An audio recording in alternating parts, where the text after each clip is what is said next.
Badan Narkotika Nasional melakukan tes urin terhadap ratusan anggota kepolisian Polres Klungkung. Pada Rabu pagi kemarin, tes urin ini bertujuan mencegah penyalahgunaan narkoba di lingkungan kepolisian.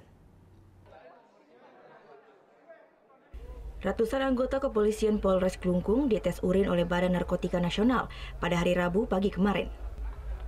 Tes urin diadakan dalam rangka untuk menghindari penyalahgunaan narkoba di tubuh kepolisian.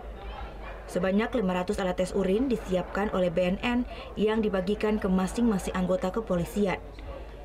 Menurut BNN, tes urin ini merupakan tindak lanjut dari Instruksi Presiden Nomor 6 Tahun 2018 tentang Rencana Aksi Nasional Pemberantasan Narkoba.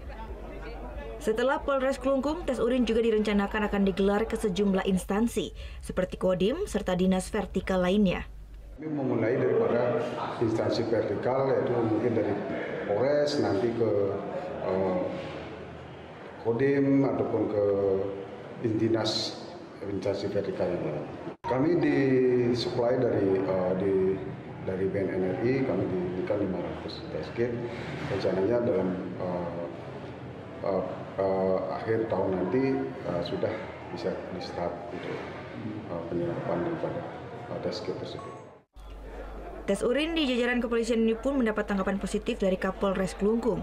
Sanksi tegas akan diberlakukan jika salah satu dari anggotanya terbukti menggunakan narkoba. Pertama-tama, saya sih berharap tidak ada yang ditemukan positif. Kalaupun memang ada, ya akan kita tindak lanjuti dengan sesuai undang-undang yang berlaku.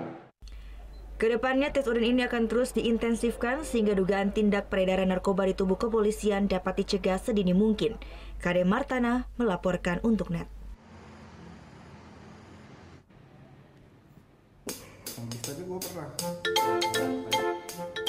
Nah, udah kan untuk beritanya? Jangan lupa di-subscribe, di-like, dan juga di-komen ya akun YouTube dari Net Bali.